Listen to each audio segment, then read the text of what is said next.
Bila itu dilihat, maka yakin mereka pada kepimpinan akan turut merosot. Saudara, hari ini saudara, saya cakap terus terang, sebab itu saya kata memilih perkataan musim katak-katak ni berdendang. Saudara, jadi mereka yang melompat daripada UMNO, yang meninggalkan UMNO, yang masuk menyertai PBM sekarang ni, dia orang tengah bertepuk tangan, tengah menyanyi kerana mereka merasakan sudah ada nafas baru.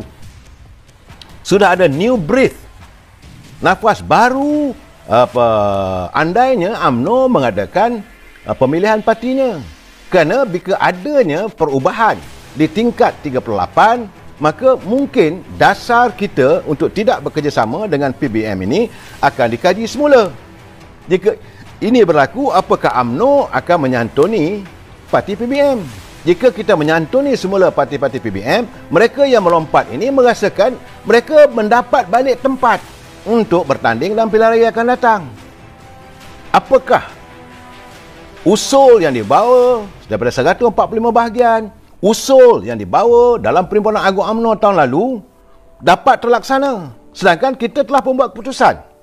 Warga UMNO peringkat akar umbi telah menyatakan kita tak nak bekerjasama dengan PBM berdasarkan fakta yang paling penting sekali. PBM ni terdiri daripada kata-kata yang menyakiti hati kita, yang melukakan hati kita. Tapi kalaulah kepimpinan baru, sebab selalu dengar ya apabila yang bawa Perdana Menteri, dia kata dia mengharapkan sokongan daripada warga UMNO untuk beliau kekal sebagai Perdana Menteri. Memang dia disokong dari awal pun kita sokong. Tak ada masalah untuk UMNO sebab beliau adalah naib presiden UMNO. Saya rasa dah berbuih mulut saya katakan. Tidak ada pun mana-mana pimpinan daripada UMNO nak mengambil jawatan Perdana Menteri. Kita dah setuju. Sebab parti dengan kerajaan dua perkara yang berbeza. Kerajaan hari ini kita tahulah kerajaan campuran. Meliputi parti-parti yang tidak bersama dengan kita daripada Perikatan Nasional, daripada PAS, daripada UMNO. Kita faham.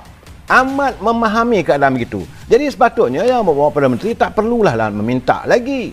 Nak minta berapa kali daripada UMNO, UMNO dah bagi. Dah ada blank check. Laksanakanlah apa yang Ahmad Berhormat nak buat. Tapi ada di belakang tu ada ekoran kata-kata tu yang membuatkan kita tersentak. Bila dia kata bahawa kita mesti menyatukan kerajaan hari ini adalah kerajaan yang dianggota oleh parti-parti yang bukan hanya UMNO. Kita juga tahu, tetapi nada itu seolah-olah nak meminta supaya kita bekerjasama dengan PBM. Ini satu benda yang merunsingkan. Sebab itu sekarang ni saya macam mana yang saya nyatakan. Sejak seminggu lalu saya dah bagi tahu bahawa ada gerakan yang sedang dilakukan di peringkat bahagian untuk membawa usul supaya pemilihan parti diutamakan terlebih dahulu sebelum diadakan pilihan raya umum. Matlamatnya lain tak ada. Kerana apabila ada pemilihan parti, kerana Datuk Seri Ismail Sabri sebagai Perdana Menteri dan beliau akan masuk untuk bertanding, jawatan apa kita tak tahu, belum dinyatakan. Tapi cara dia minta sokongan itu, cara mereka-mereka yang masyuk mengharapkan supaya ada pertukaran di tingkat 38. Tak ada masalah pada kita. Tapi kalau itu merupakan usulnya supaya pemilihan parti hendaklah dipenuhi, hendaklah diikuti, saya nak bertanya juga pada pimpinan bahagian. Saya nak bertanya dengan puak-puak yang kata-kata ni, apakah usul yang kita bawa tahun lalu di peringkat akar umbi tidak mahu bekerjasama dengan PBM? Usul itu lebih jelas kerana UMNO harus memutuskan hubungan dengan PBM.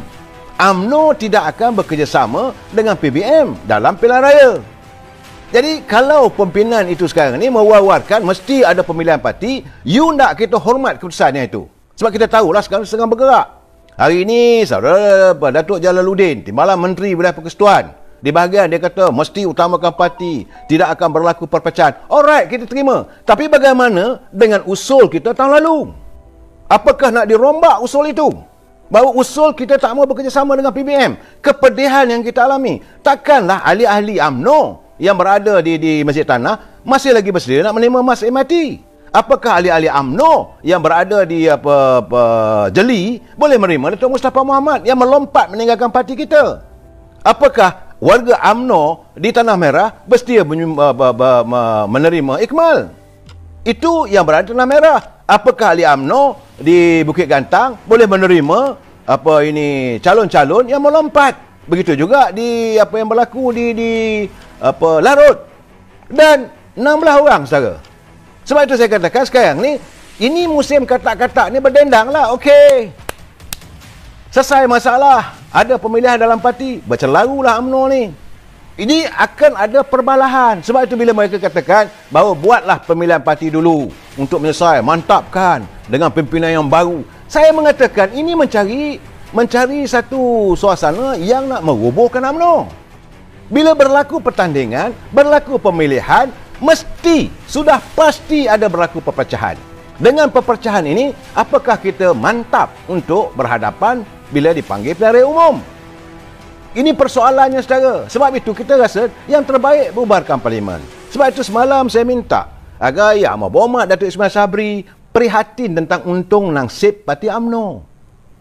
Ke mana kita nak pergi apabila kita berantakan sama kita, kita berbalah sama kita. Dan saya nak bagi tahu juga pada pimpinan bahagian-bahagian yang minta supaya ada usul dan sebagainya, 70% pimpinan pemuda, naib ketua pemuda, puteri UMNO juga tengah menanti untuk menukar mereka dalam pimpinan di bahagian.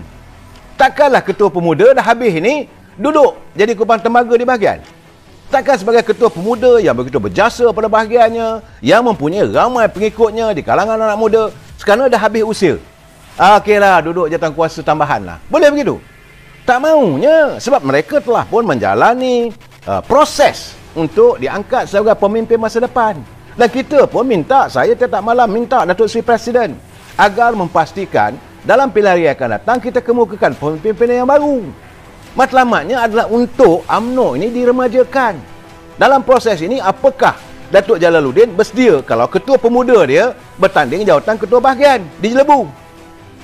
Jangan main sebut aja bila orang nak lawan nanti. Tak boleh lah, ini mana boleh. Saya dah begitu lama berkhidmat sebagai ketua bahagian, saya harus mempertahankan. Habis kalau kamu kata begitu, bagaimana dengan Presiden UMNO? Perlukah Presiden UMNO dicabar? Kerana beliau mengepalai, menakodai batera UMNO di saat UMNO disisihkan. Waktu itu saya ingat lagi, orang nak pakai baju UMNO pemalu. Begitulah bersusah payah. Sebab beliau mengambil alih kepimpinan UMNO ni daripada Datuk Seri Najib. Setelah kita mengalami kekalahan. Dan orang tidak ada keyakinan.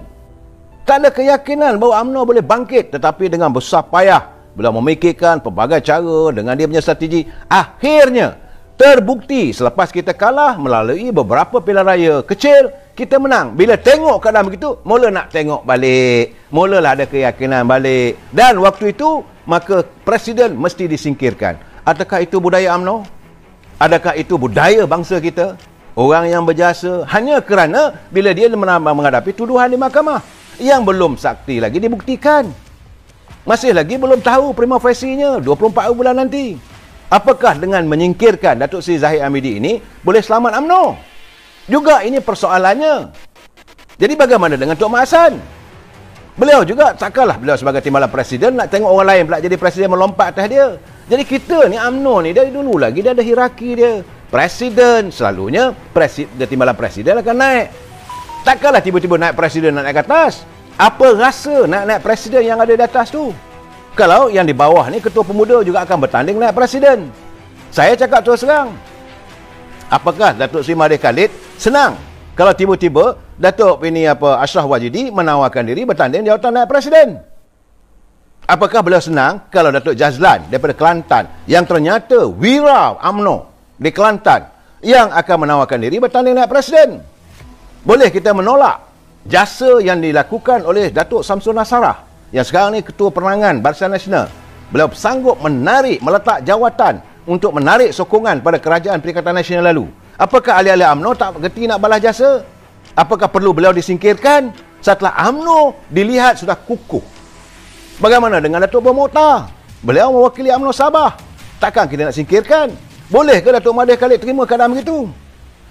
Ini kalau kita kata nak adakan pemilihan, sebab itu adakan pilihan raya dulu.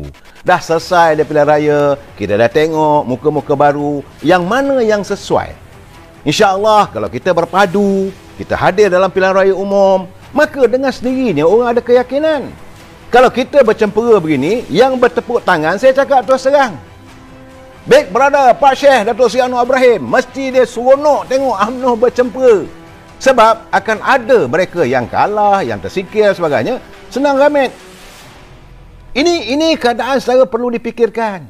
Bukan main lontar saja. Sebab tu saya katakan kadang-kadang mereka seolah-olah merasakan diri mereka pemimpin, cakap dia tu mesti orang ikut. Sebab itu yang bahagia Datuk Seri Ashraf Wajdi, dia kata UMNO tak tuntut pun dia adakan pilihan raya sekarang. Tak ada sekarang pun, tetapi hendaklah diadakan sebelum pemilihan parti. Kita tahu bahawa bagaimana Yang Amat Berhormat Perdana Menteri terikat dengan perjanjian antara kerajaan kerajaan apa nama dia, rakyat Malaysia, kerajaan saya lupalah kerajaan begitu sebab tak masuk kerajaan yang sebegitu dengan pimpinan daripada DAP, daripada PKR, daripada Amanah. Kita tahu Yang Amat Berhormat Perdana Menteri terikat, tapi kita mengatakan kalau boleh panggil pilihan raya sebab dia kuasa dia. Bagaimana apa dia orang nak marah? Dia tak boleh nak marah. Kalau Perdana Menteri kata tiba-tiba dia kata okey, kita dalam bulan Mac nanti dia pun bubar parlimen. Bukanlah dia membubarkan parlimen, tidak. Kita tahu bahawa dia akan menghadap agung. Sebagaimana dinyatakan oleh Yang Amat Berhormat Perdana Menteri waktu dia merasmikan persidangan tahunan pergerakan pemuda, puteri dan wanita di kawasan dia di Bera. Dia menyatakan bahawa yang berhak, yang boleh membubarkan parlimen adalah agung. Itu betul.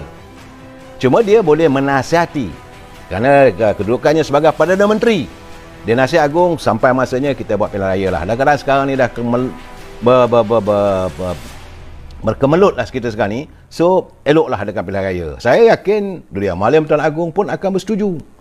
Dan kalau nak dikatakan sebagai COVID ini sebagai masalah, pilihan raya di Sarawak boleh, pilihan raya di Melaka boleh. Dan yang paling penting, kalau pilihan raya tak boleh, artinya pemilihan parti pun tak boleh. Secara ini, semalam saya kata, kalau tak boleh semua.